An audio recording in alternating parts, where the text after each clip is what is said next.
Sometimes a government hearing is, well, it's more than just procedures and policy.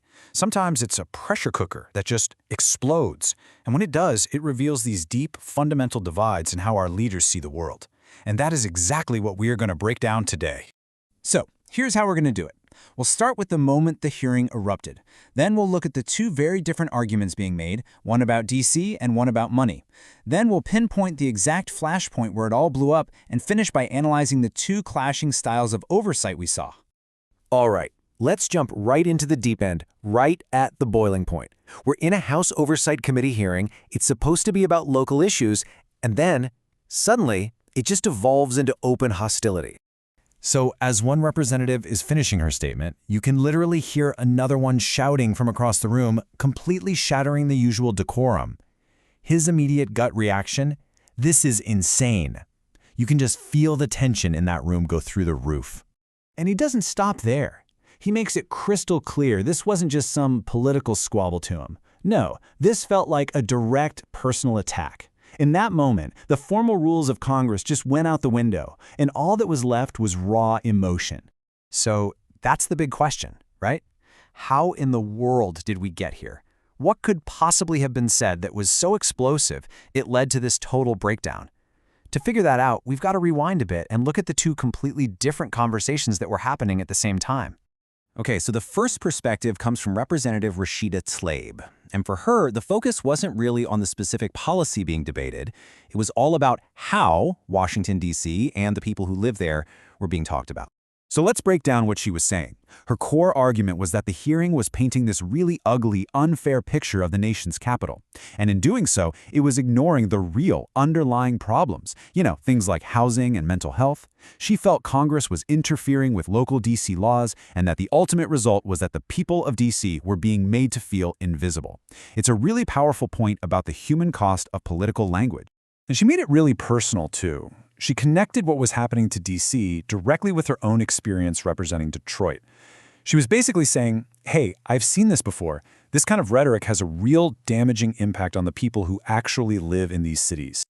Now, her whole argument really hinges on this one key idea: home rule. The easiest way to think about it is this: your local city council should get to decide your local laws, right? Without the federal government swooping in to overrule them.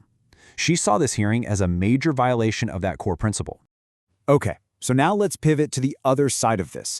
While Representative Tlaib was focused on rhetoric and human impact, Representative Byron Donalds had a totally different focus. For him, it was all about one thing: the money. Specifically, what's the financial cost of sanctuary city policies?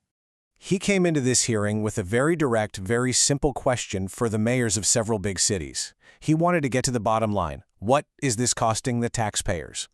And wow, the answers he got were pretty revealing. You had Denver, which gave a concrete number, then Chicago, which gave a percentage, not a hard figure, which, feels like a bit of a dodge. Then New York drops this absolutely staggering number. And Boston's mayor? She basically deflected, saying they don't even track this stuff, a response that, as you can imagine, did not sit well with Donalds. Let's just stop and look at that New York City number for a second. $6.9 billion. That massive figure really became the anchor for his entire argument. It was a huge concrete cost that he could point to as a direct consequence of policy. And this really gets to the heart of his philosophy. He framed the whole debate using this famous idea from economist Milton Friedman. You can have open borders, or you can have a welfare state, but you can't have both. For him, it was about a fundamental economic choice, with taxpayers stuck right in the middle. So you've got these two totally separate conversations happening. One is about the soul of a city and its right to self-govern. The other is about the bill that the nation is racking up. And this is the exact moment those two trains collided, head on. Right at the end of her speech defending D.C.'s home rule, Representative Tlaib uses the phrase fascist takeover to describe what she felt was happening. Now that word, fascist, it obviously carries an incredible amount of weight. And for another representative in that room, that was it. That was the final straw. It provoked this immediate furious response, with him feeling like he was being compared to the Third Reich. So what does all this really tell us? That whole outburst wasn't just about one word. It was the explosive result of two completely different and, you could argue, incompatible approaches to the job of congressional oversight. I mean, look at them side by side. On one hand, you've got Tlaib's approach. It's focused on rhetoric and systemic issues delivered through passionate speeches with the goal of defending her constituents and local rule. And on the other hand, you have Donalds. His focus is all about fiscal impact and data, his method is direct questioning, and his goal is to protect the national taxpayer. Just two totally different worlds. So here's the real takeaway. This clash was about way more than just DC or immigration policy.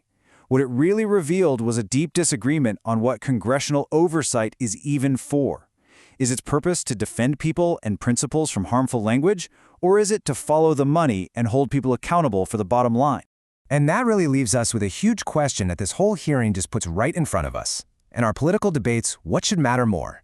The words we use and their impact, or the cold, hard numbers we can measure? That's the tension that made this hearing explode, and honestly, it's a tension that sits right at the very heart of our politics today.